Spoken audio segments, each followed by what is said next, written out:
Assalamualaikum warahmatullahi wabarakatuh. Hi, we are from Group 1. We would like to discuss about language and culture. Before we discuss more deeply about this topic, let us introduce ourselves. I am Vira, Amalia, Mawadah, and my partner, Lutfiyatu Rosyida. Well, without any further ado, let's get started. So, the first point that will be discussed is about definition of language. There are several definitions of language by the experts. The first one is, according to Owen, 2006, language can be defined as a socially shared combinations of those symbols and rule-governed combination of the symbols. The second one is Comsey. Comsey said that language is a set of sentences, each finite length and contracted out of a finite set of elements. The third one is Santoso. Santoso, in 1990, claimed that language is a series of sounds consciously produced by human speech tools. And the last one is, according to Walija, in 1996, language is the most complete and effective to carry on an idea, message, feeling, and opinion to other people. So, from the definition by the experts, I can conclude that language is a human system of communication that uses the arbitrary signs such as voice sounds, gestures, or written symbols. Language becomes the media or tool of communication between the speaker and the listener or the receiver to get the purpose of delivering message. People use language to describe the ideas and emotion. It can use a sound, gesture, and sign for many different purposes and responses. And when people use language in a conversation, it means that they produce utterances in a particular context. The utterances must be understood by the hearers or listeners in order to the speaker's message can be delivered successfully. The next part is definition of culture. According to Trumpeners 2000, culture is man-made, confirmed by others, conventionalized, and passed on over time. It provides people with a meaningful context in which to meet, to think about themselves, and face the other world. It is a shared system of meanings. It dictates what we pay attention to, how we act, and what we value. Hall and Hall explained that each cultural world operates according to its own internal dynamics, its own principles, and its own laws, whether it is written and unwritten. Even time and space are unique to each culture. There are, however, some common threads that run through all cultures. In short, culture is a system of shared beliefs and values which are learned rather than inherited. It is composed of those values and beliefs, norms, symbols, and ideologies that makes up the total way of life of people.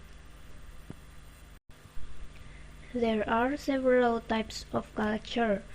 The first is corporate culture. Corporate culture refers to the beliefs and behaviors that determine how a company's employees and management interact and handle outside business transactions. Often, corporate culture is implied, not expressly defined, and develops organically over time from the cumulative traits of the people the company hires. For example, the culture of Apple and Microsoft. The second is professional culture. The professional culture refers to the way in which teachers develop their activities in educational institutions. Through this, the work accomplished acquires significance and the new teachers learn to solve their problems, being little by little integrated into the professional community. For example, the culture of doctors and lawyers. The third is gender. It is refers to different cultures of men and women. The fourth is age. It is refers to the different cultures of young, middle-aged, and old people. The fifth is religious culture. It is the culture which refers to some religion, for example, Catholicism, Islam, and Buddha. The sixth is regional culture. It is defined as the whole of the environment and the cultural activities carried out therein that is created and fostered by the residents of the region, and which reflects the ethnic, linguistic, historical, and cultural regional identity and traditions, and creates preconditions for the development of cultural and social competences in the regions which meet the needs of modern society. For example, like Western, North America, Latin America, and etc.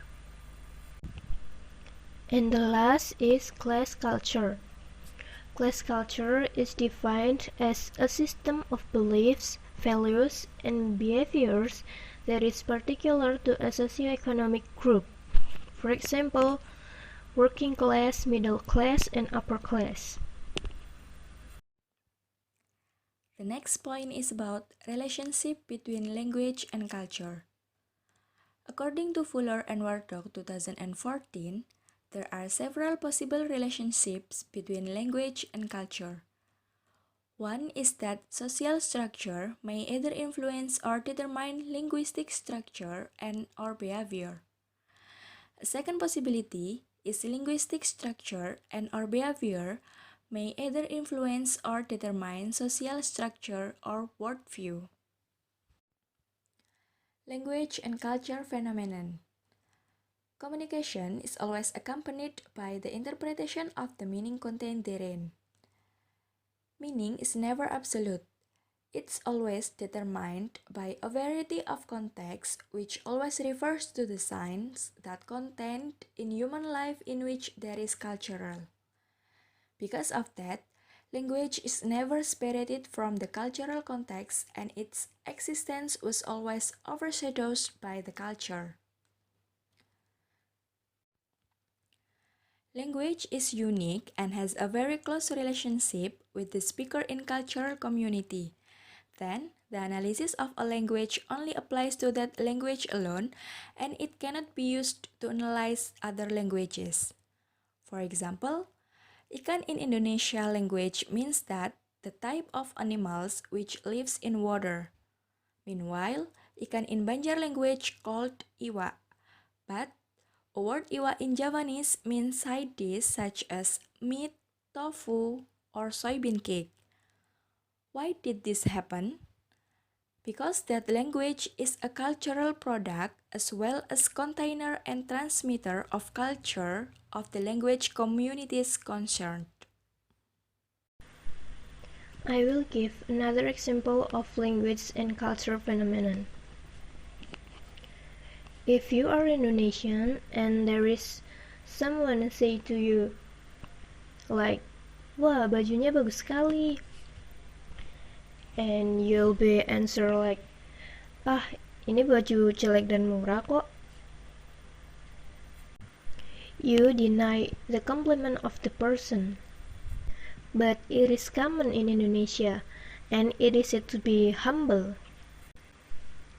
Instead, if you agree to the compliment and say, "Ah, terima kasih," you will be seen as an arrogant person.